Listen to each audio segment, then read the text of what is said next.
الهجرة الأولى إلى الحبشة. استمرت قريش في إيذائها لمن آمن، واشتدت الفتنة على الصحابة، فأذن لهم رسول الله صلى الله عليه وسلم بالهجرة إلى الحبشة. خرجت مجموعة مباركة من الصحابة الكرام، وكانوا 11 رجلا و4 نسوة متوجهين إلى الحبشة في أول هجرة في الإسلام.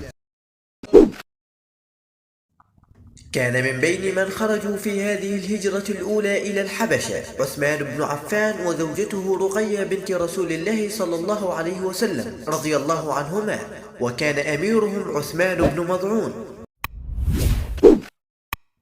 تنبيه: حديث إنهما أي عثمان ورقية بنت رسول الله صلى الله عليه وسلم أول من هاجرا بعد لوط وإبراهيم، رواه الحاكم وهو ضعيف.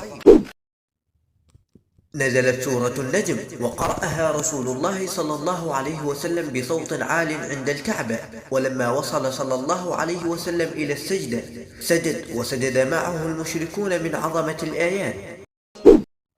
وصل خبر سجود كفار قريش لمهاجري الحبشة مشوها، وهو أن أهل مكة أسلموا، فرجع عدد منهم إلى مكة.